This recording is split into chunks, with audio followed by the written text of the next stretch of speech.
Welcome to the Fatigue Files, a podcast that explores fatigue conditions from as many angles as possible while pushing the boundaries of thinking about fatigue as a signal to the 21st century and beyond. Cutting-edge thinking, practical strategies, thought-provoking explorations. They're going to all be here, and I'm your host, Anna Greer, welcoming you to this edition of the Fatigue Files.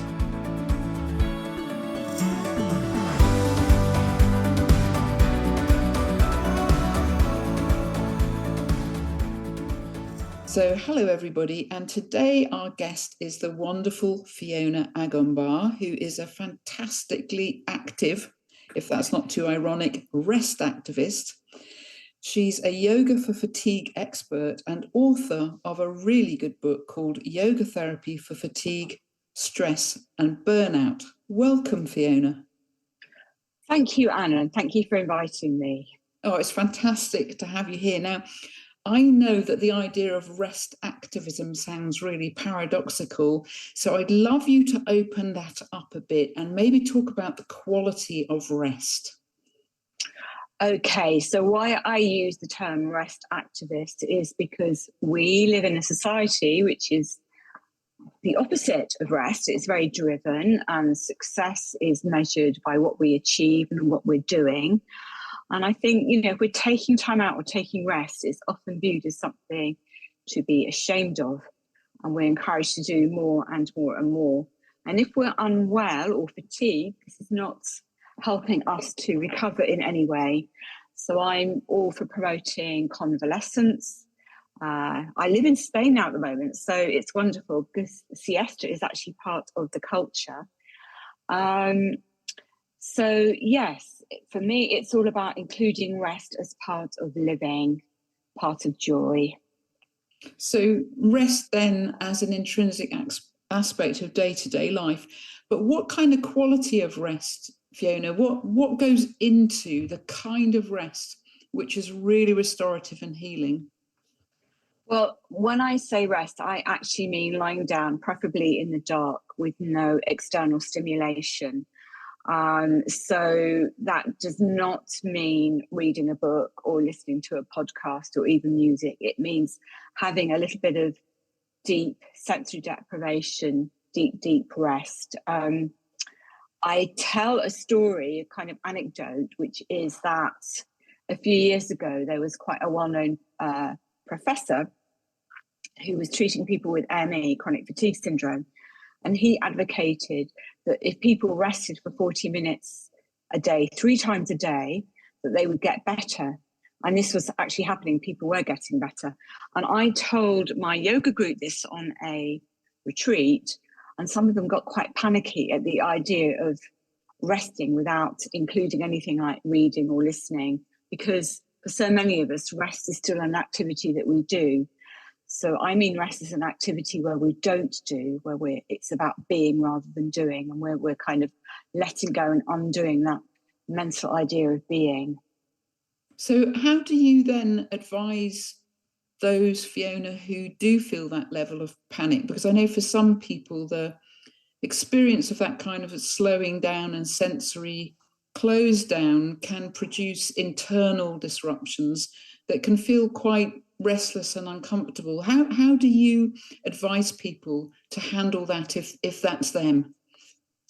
I think we have to work up to it slowly, maybe. I remember telling my stepdaughter that I was going on a silent retreat with my teacher. And again, she got very panicky and said, "Oh, silent? I couldn't possibly do that." Because you're right, some people find the idea of being in silence and being still very, very threatening, because we're not used to being quiet. We're not used to being at home in our bodies. So therefore, we have to build up to it.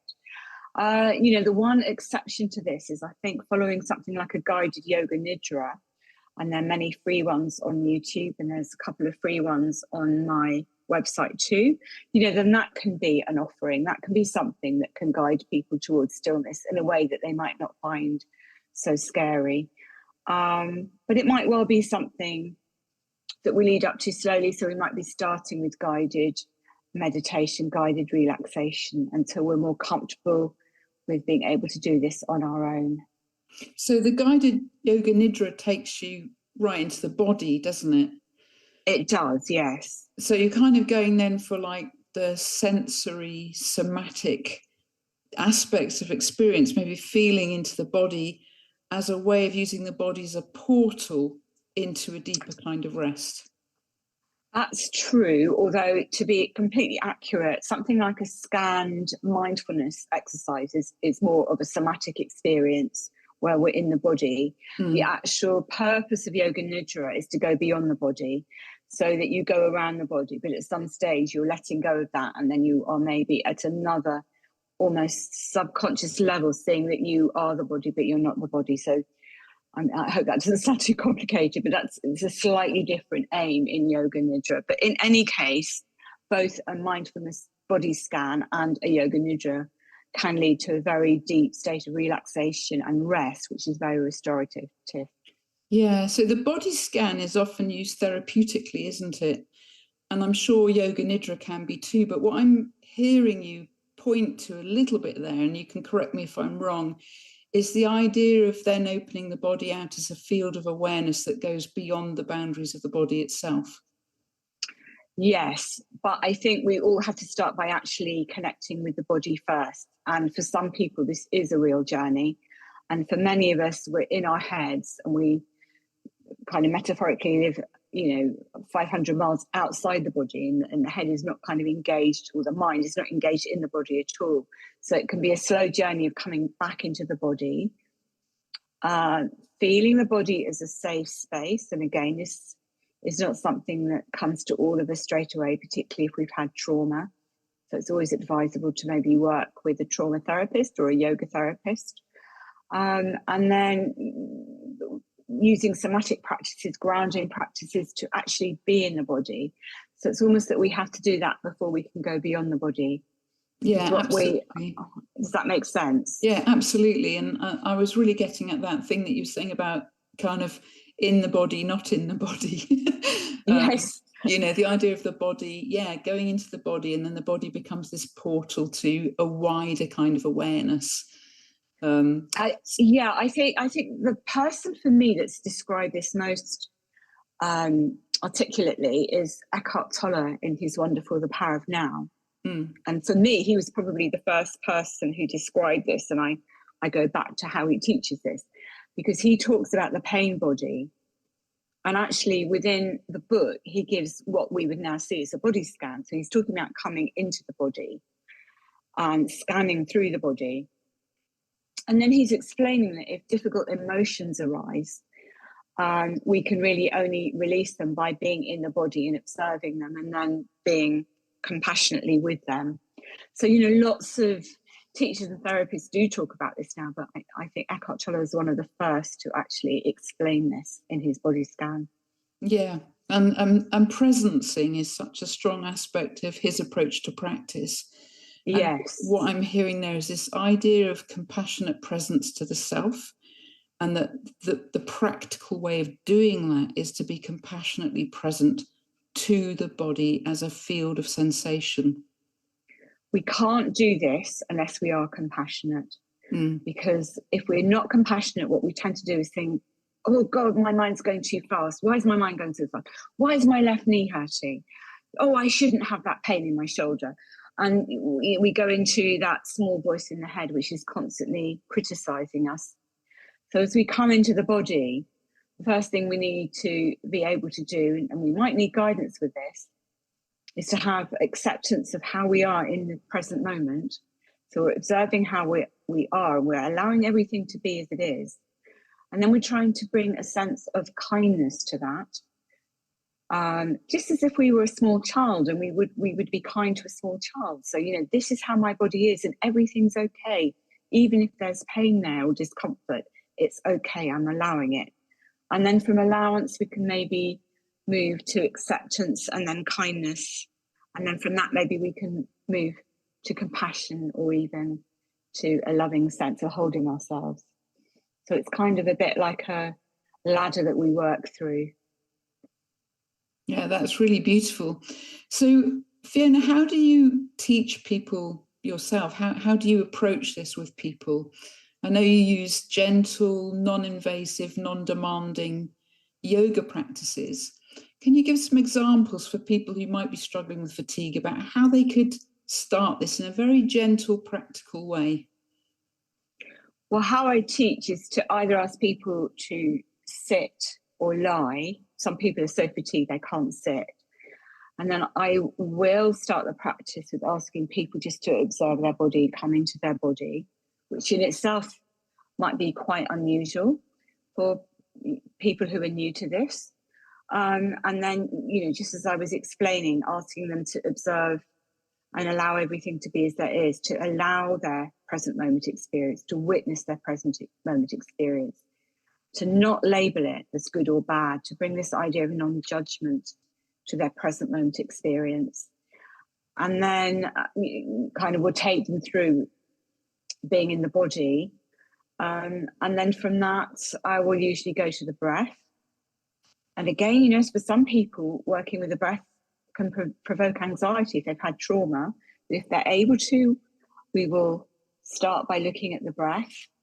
And that will be breathing through the nose, slowly from the diaphragm. And again, that might be something we're leading up to. And then if people would like to, because everything's always a choice, I might offer a little bit of mantra and sound. And then from that, I take people into a guided relaxation, because most of us don't know how to relax properly. So it helps if we can lie or sit and be guided into relaxation. And only when we've done all that, that's usually about 30 minutes, I then might move into very gentle movement if people are ready for it. So and then throughout the practice, I'll be bringing people back to the body and asking them to observe, so that I'm reminding them, how is the breath, how is the body? Are you watching your body with compassion? Can you bring kindness to however you are in this moment? Beautiful, absolutely beautiful.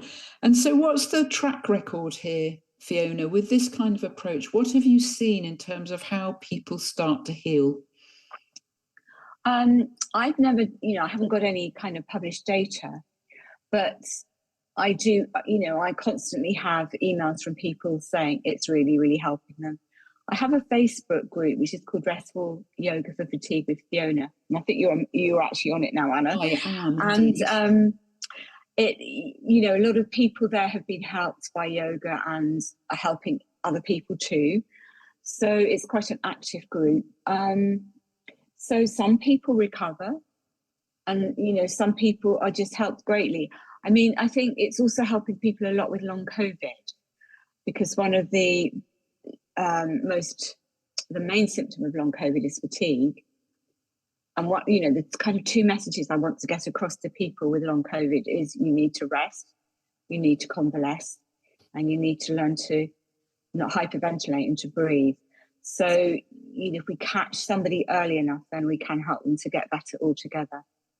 Wonderful. So I know that you're passionate, Fiona, as well about the deeper aspects of yoga and the deeper aspects of fatigue as a way of more profoundly encountering the self and awakening spiritually. So I'd love to give you a chance to speak about that. Thank you, Anna. Such a big subject. So for many people who practice yoga, who teach yoga, this is not so important. But for me as a teacher, it's always kind of been the one reason that I practiced yoga. And I think if I just kind of go back over my own experience, I became ill with ME around 1991, and I was profoundly ill for about 10 years. And then over a period of about 5 years, I recovered. But I went from being very angry and, hoping that conventional medicine would somehow give me a pill to make me better, to slowly realizing that wasn't going to happen. And then kind of going through a spiritual transformation, because I had to spend so much time in deep breath and relaxation in order to pace myself and to have any energy. This kind of led to a kind of spiritual awakening, I suppose you could say, because it became the inner journey rather than the external journey. And then about 3 years into my illness, I found an amazing yoga teacher called Angela Stevens. and she introduced me to the Yoga Sutras and this idea of spiritual inquiry. And the kind of basis of the yoga philosophy is that we have, I mean, in Western terms, we might call it the soul, but in Eastern terms, we'd call it the Atman, or the self. And that the idea of the journey is to link this, or to merge with Brahma, or the universal life force energy. However you like to put it, it's a kind of, yoga means union. So it's a search, if you like. I mean, some of us might say it's a search for God. My yoga teacher talks about yoga being love, because love is union and love is connection, and yoga is about connection. So, as I say, that, you know, this constant rest, and then it became meditation, and spiritual inquiry became then the journey towards spiritual enlightenment. And from that, I've gone on, you know, to study yoga with different teachers. I've also, along the way, studied Zen Buddhism and Vedanta, and spent a lot of time in meditation. So that's really been my journey. And then, you know, that's something which I share with my students if they're interested. Not everybody is, but I find more and more people, particularly in the last 2 or 3 years, where we've all been so challenged over the pandemic, more and more people are interested in looking for deeper meaning in life, and what our society conventionally is offering us at the moment, which seems to be materialism, rush, and consume. Yeah. So does that answer your question? Yeah, I mean, it does. I mean, it does, because it seems to me that illnesses around fatigue that force a slowdown, a drop in, and different levels of experience are remarkably powerful as ways also of opening up to spiritual growth. And for me, spirituality is about that inner journey. It's about doing that deep inner work. And as we do that inner work and we release the blocked up traumas and energies and all the rest of it, what starts to come up from underneath seems to be this gentle, blissful energy that is a form of awakened awareness. And we gradually start to realize that, in fact, that's who we are. We're not just these little thought patterns running around. We're not these emotions. We're not even our stories and our experiences. That we're something far more peaceful, far more still without being static. This beautiful sense of underlying awakeness, that which observes, as it were. And yeah, I think that journey, whether through yoga, meditation, or fatigue, seems to have some similarities and some staging posts and some ways of unfolding that really are radically profound in any human life. I think you put that so beautifully. And what was also interesting is that you mentioned blockages and trauma. And my experience of both myself and through my teaching is that so many of us have trauma. In yoga, we refer to these as grunted, which means kind of like an energy block. And we may have had trauma going back to childhood. We might not even be aware that we have some form of trauma. But it's only when we start this process of being still that these blocks can start to arise. And quite often they'll arise as a very strong, intense emotion. And for most of us, we know that if our emotions are uncomfortable, then we've been taught to distract ourselves. So that might be overworking or shopping or watching television or drinking or, you know, whatever the cultural norm is. But if we have fatigue, very often we can't use those cultural norms anymore. So we're having to face the emotion. We can't act it out. We can't project it onto someone. So if we are sitting still with it, it actually then is released. So it's kind of becomes like an emotion in motion. And it's as we start to release these trapped emotions that might be in our system from trauma, because the physical body at a very cellular level holds onto trauma, that's how we become free.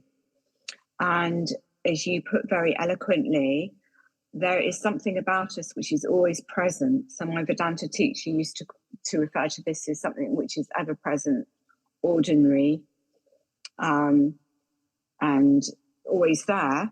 And different traditions call this different things. Buddhism calls it the no self, yoga calls it the self or the Atman. Christianity might refer to it as our inner Christ light or the light in the heart. But it's something in us which never changes. And it's there beneath the chatter of the ever-changing mind, between the thoughts which are always changing, the emotions which are always changing, like you say, the stories which are ever always changing. There is something ever present, and that is our true self. And it is a journey of self-inquiry to get there, but we need a lot of stillness, and maybe we need illness to point this out to us. So I'd be interested, Anna, to know your own story. So what was your story with? Do you mean with the illness or spirituality? Yeah, both. Both. Okay, so I got horrendously unwell in about 1990 after a violent gastric flu. And being a type A personality, martial artist, child of the military, I kept pushing until my body just collapsed completely.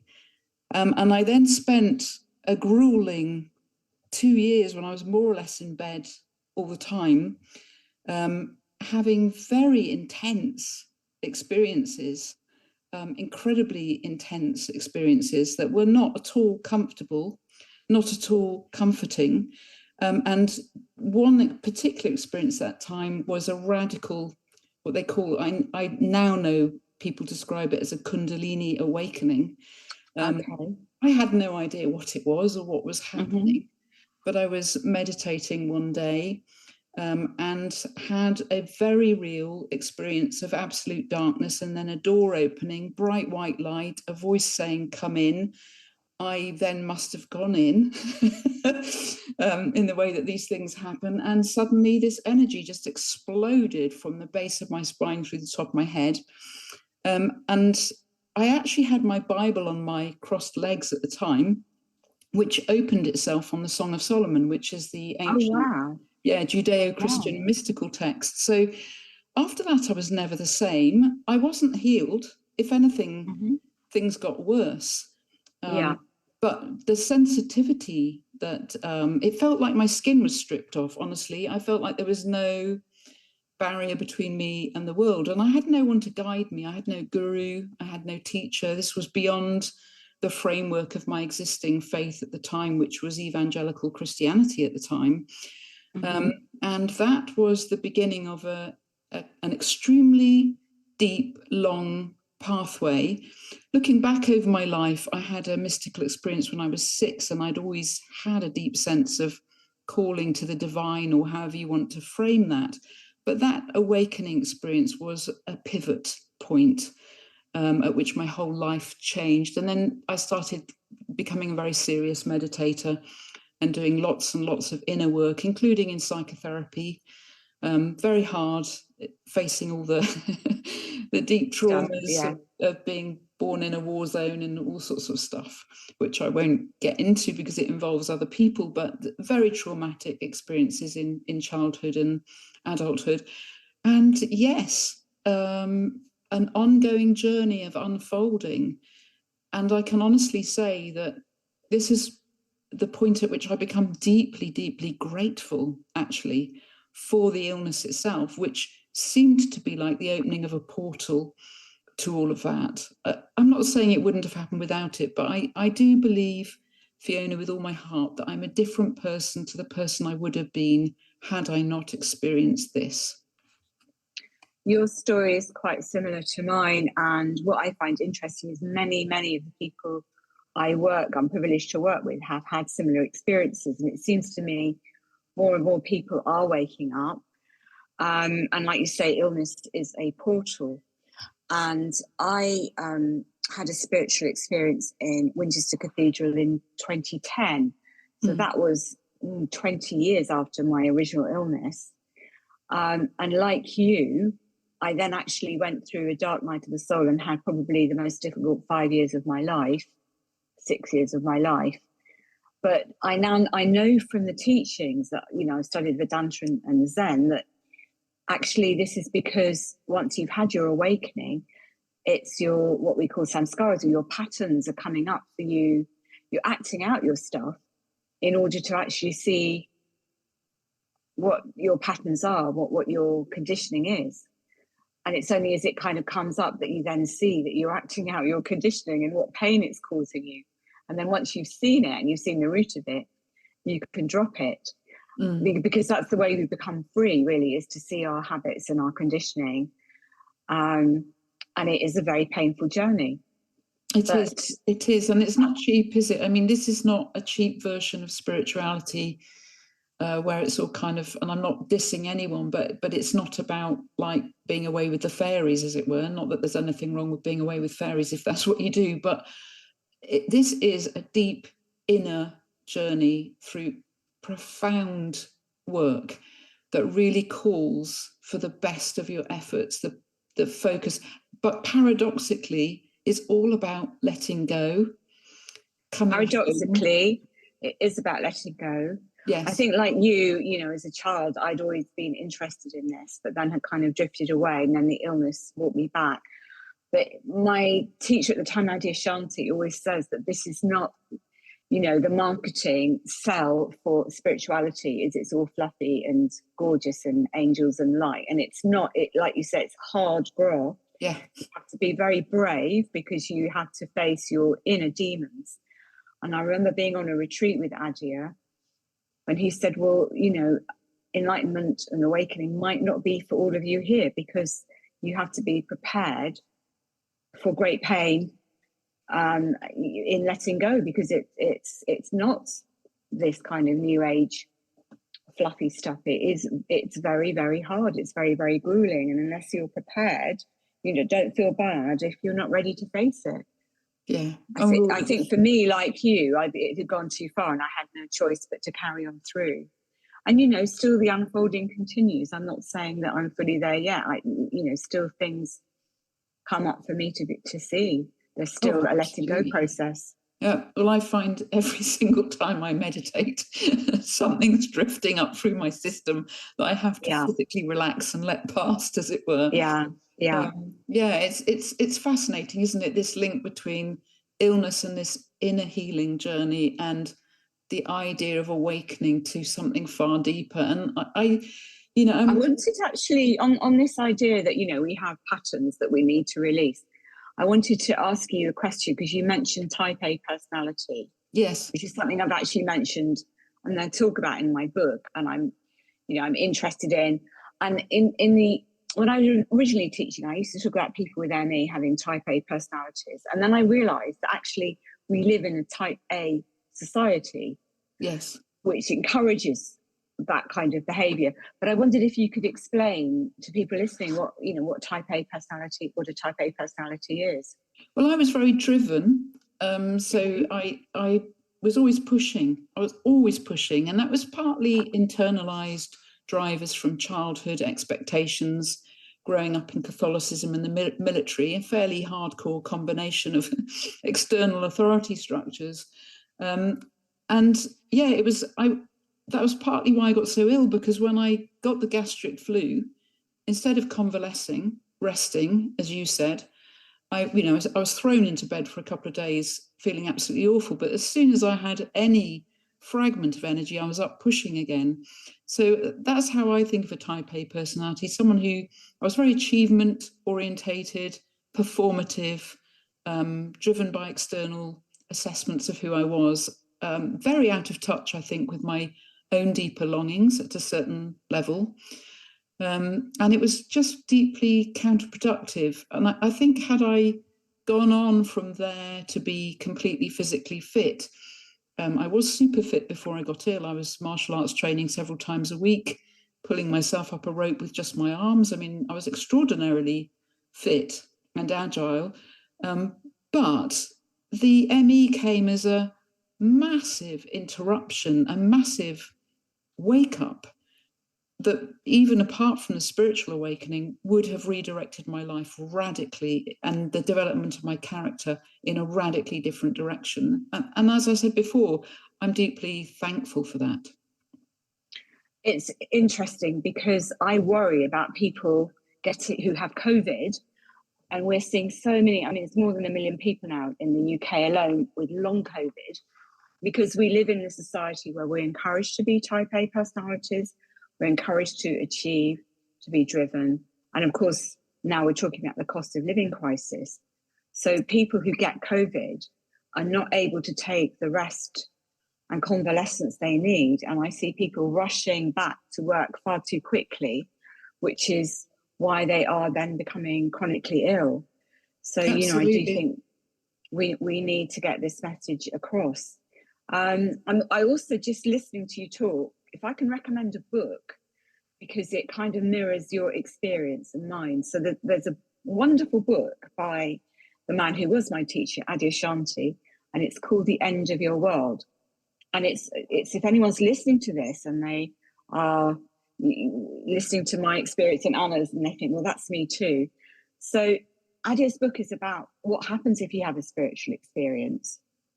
You know, what patterns and letting go you need to be looking for. And then his own experience, because he was also an athlete and was very driven. And then he got chronic fatigue. So he had ME for about 9 months. But then interestingly, and this is kind of the big warning in his book, he then went back to being driven again. And, you know, again, this is what I see with some of the people I work with, that we think we've learnt the lesson of our illness, but then that pattern creeps back in. That lesson of being driven and pushing and achieving creeps back in. And he got sick again. And the second time he got sick, he really did take that lesson on board, that this is a samskara or a pattern, a conditioning I need to let go of.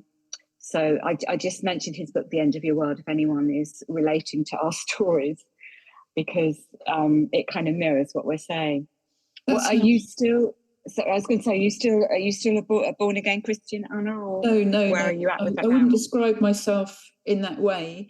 I don't use labels, actually. I feel that labels are unhelpful, and I haven't aligned myself with any particular position really now, and I'm very comfortable with multiple worldviews. I don't feel a need to choose between them in that sense. Yes. It seems to me that those who are drawn to spirituality and mysticism, there are commonalities across different traditions. Where they disagree, it seems to be more around the actual construction of the worldview, the dogma, the stories, if you like, the different stories. And actually having multiple stories, I think, is a helpful thing. You know, humans are too interesting and spirituality is too vast to tie down to any one story, I think. So not, but coming back to what you were saying there, Fiona, the combination of like a society that gets us to internalize these drivers, this type A society, as you describe it, and the need to wake up and actually, in some sense, step away from that dynamic in order to be healthy. I mean, it's a society that is, you know, anti-health in a very profound way, raises the question of what we do collectively, because it's very easy for us to individualize this in a way that makes individuals responsible for everything that happens to them. And there's obviously, we've got individual responsibility for how we respond. But the reality is the social structures that we live in make it impossible for some people to choose a healthy life. If they're socioeconomically crushed and they have to do, 3 jobs to keep their families going, they don't have much choice, actually. And so what we're saying now really points to the need for us as a community, and a community of people dealing with fatigue and having these awarenesses, to actually start thinking about ways that we could push back collectively, where our experience becomes a meaningful voice into broader society. And I don't actually know how to go about that. I love the idea of rest activism. I think that has potential implications, but we really need to nail our colours to the mast here, and actually really acknowledge the extent to which the neoliberal capitalist order makes it structurally impossible for some people to actually look after themselves at all. And that's a profound injustice. And I think we need to name it as such. Well named, Anna, well named. I don't know the solution, but like you, I think we do need to push back, because it seems to me that the neoliberalism WF agenda has got more of a hold in the last 2 years, but there is pushback, I believe, because I think more and more people are seeing through it. I mean, in some ways that's bad, because we're now seeing a very divided world. But, I think there are people beginning to set up smaller communities. They're growing their own food. They're trying to disengage more from that model of the world. I've come to Spain and I live in a smaller community, and I make it a point to not engage with the news, because I think the news has its own agenda and it's very negative. So, I do my best to protect my mental health by inputting positive things. I mean, we all have to engage to some extent in the system, in as much as we have bank accounts, or maybe we have mortgages, and maybe we're not in the situation I am in, where we can move to somewhere like Spain, into a different community. But, I think we can all do little bits, like I say, by growing our own food, by maybe not engaging in the news, by just guarding our sense of self. We are seeing more and more communities coming together. So I think there are green shoots of hope out there. No, I would agree with that. I think there are signs of hope all over the planet, but I still think the system still locks so many people in who wouldn't have the energy to grow their own food, wouldn't have the time, wouldn't be able to drop out of the system in that way. And I think it's really important for us, when we think about fatigue, to think about those collective ways in which our fatigue also arises from these structures, and to think about planetary fatigue and human fatigue, and how that's all entangled, and the implications of that for the future. Now, a lot of people are going to be too tired to even think about that, and that's fair enough. But I think for those of us that do feel very strongly that there's a collective dimension to this, it's a real invitation at this point, I think, of the 21st century, to start thinking about what it is that fatigue and our journeys and our collective journey, the collective story that emerges out of our individual stories and is bigger than us, is actually speaking back into the 21st century. What is it that we need to reflect on, contemplate, and possibly articulate?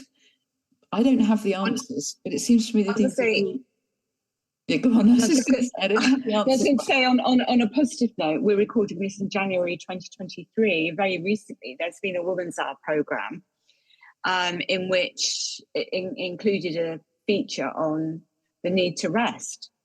And the link for that, somebody has kindly posted on my Facebook group, Restful Yoga for Fatigue. So it is becoming a little bit more mainstream. I think that, again, those green shoots are out there. Yeah. There's a writer called Claudia Hammond who's done a book on rest. It's happening. It's slowly, but people are beginning to question it. And I don't have all the answers, but just by people questioning things and seeing that there might be a different way, maybe I think it's down to our education really to change, isn't it? But where do we start?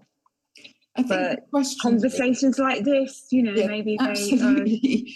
And the questions themselves. I mean, this folds back actually, and it'll be a good place to stop soon, but this folds back into our whole conversation about fatigue, because very often individuals with fatigue do not have the answers, do not know the way forward, and are in that stage where, they're kind of stuck. They're trying lots of different things. Nothing seems to work. We've all been there. It's horrible. We know it really well. But sometimes it's the questions we need to find, and we need to find the right questions and better questions. Whether we do that collectively or individually, there's something here about being willing to not have the answers, to not know, and to ask better questions. And to me, that's also the invitation to let go of expectations. It comes right back to the practice of letting go and allowing those questions to arise whether individually or collectively. And I think that's as far as I've got with it. I don't have answers, but I want to develop better, more penetrating questions. And maybe educating our younger generation that it is okay to rest, that we do need to convalesce, that we don't need to achieve and push all the time. Yeah, you know, and that might be for parents and mothers to examine. But like you, I don't have the answers. But I think we have to be positive. I agree. And there's something fundamental there about understanding what it is to be a human being, isn't it? To understand the needs of the body as the body, and the person as a person, and all of that stuff that comes into what you're saying about rest. It should be a fundamental right to rest. And that we're not machines working for big corporations who then burn out at the end because we've just given everything to the corporation. Absolutely, absolutely. So, you know, critique of these big structures in society and these radical acts of rest activism and spiritual emergence and, you know, the journey from fatigue all come together in very interesting ways. Fiona, thank you so much for this conversation. I've really appreciated it and having you here. Thank you so much for asking me, Anna. I've really enjoyed talking to you and sharing, you know, similar stories with you. Yeah, brilliant. Well, I'm sure we'll chat again. Thank you.